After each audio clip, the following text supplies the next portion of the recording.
For 2026, the ZX-10R gets bold new looks and winglets, but loses power. So does it still have what it takes to take on the CBR1000RR-R Fireblade, one of the toughest rivals in the class? For 2026, the ZX-10 takes a pretty big hit in power.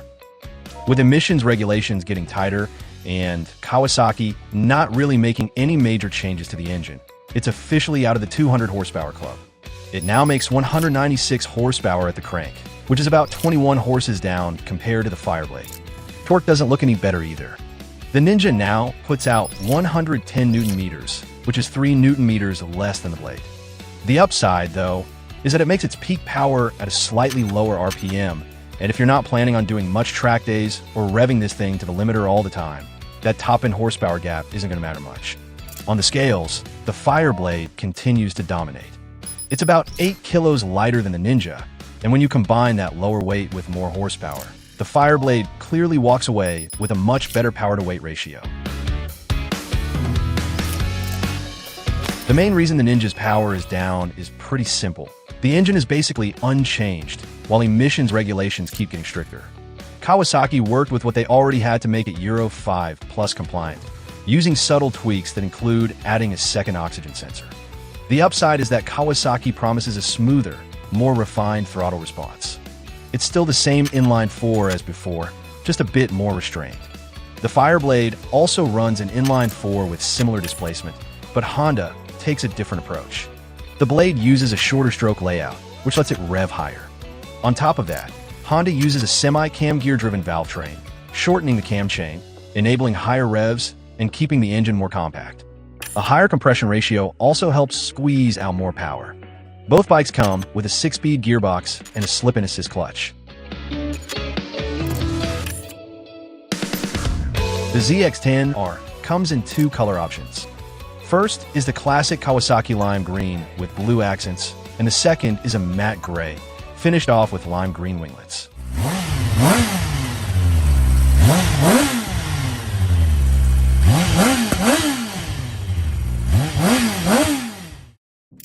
The Fireblade, on the other hand, only gets one color choice, the iconic Grand Prix Red. Since both bikes run flat-plane inline-4, they sound pretty similar overall, although the Fireblade does get an Akrapovic titanium exhaust as standard.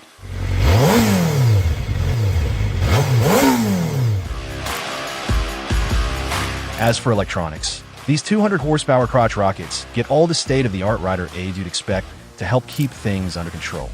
Both come fitted with cornering ABS, 6-axis IMU, ride-by-wire, multiple riding modes, lean-sensitive traction control, wheelie control, slide control, engine brake control, launch control, a bidirectional quick shifter, and full-color TFT displays. The key difference is that the Ninja comes standard with cruise control and a multimedia system. The Fireblade, on the other hand, gets keyless ignition, partly because Honda needs the extra space up front to package its complex ram-air system. Okay, moving on to the chassis. Both bikes use an aluminum perimeter frame. Suspension-wise, these are the base models on both sides, so there's no O-leans here. Instead, both are fitted with fully adjustable Showa upside-down forks. On the 2026 ZX-10R, Kawasaki has lowered the fork height by 2 mm to optimize the geometry for the new winglets, and raised the swing arm pivot by 2 mm as well. And that's pretty much it in terms of chassis updates. At the rear, both bikes are paired with fully adjustable Showa shocks. As for brakes, the Fireblade runs radial mount 4-piston Nissan calipers, while the Ninja steps things up with Brembo M50S up front. Front tire sizes are identical, but the Fireblade gets a slightly fatter rear. Tank capacity is almost the same as well, with the Ninja holding just half a liter more, although the Blade's more powerful engine does tend to gulp more fuel. Seat height is pretty much the same, and the wheelbase is identical on both bikes. For 2026, though, the Ninja's biggest changes aren't under the skin. They're all about looks and aero. The old integrated winglets are gone, replaced by more conventional catfish-style winglets, and the front end now looks a lot like its smaller sibling, the ZX-6R, which some people love, and some definitely don't.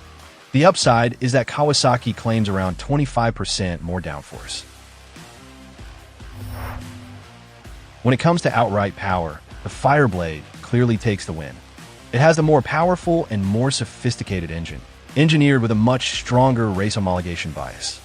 Honda clearly prioritized peak output and high RPM, even if that means sacrificing a bit of everyday usability. You can see it in the very high red line, higher compression ratio, short stroke design, and larger valves. On the street, that makes the blade feel more peaky, more demanding, and less forgiving, but on track, it's absolutely devastating. The Ninja, on the other hand, is a bit easier to ride and slightly more street-friendly overall. Same story with the electronics. The Fireblade lets you fine-tune the rider aids with more depth and adjustability, but lacks some everyday creature comforts, things like cruise control and multimedia, which the Ninja gets as standard. Chassis-wise, they're pretty much on par. Kawasaki does score points with Brembo calipers as standard and a slightly less aggressive riding position. And for taller riders, that matters because a lot of people say the Fireblade can feel a bit cramped. The Ninja also runs Showa BFF instead of BPF, which leans more toward everyday riding. It's smoother and more compliant over rough roads, with better bump absorption and less harshness overall. The CBR, on the other hand, sticks with Showa BPF, giving it a firmer, more direct front-end feel that works better under hard braking and aggressive riding, especially on track. So, which one would you go for? Drop your thoughts in the comments, and don't forget to like, subscribe, and hit the bell.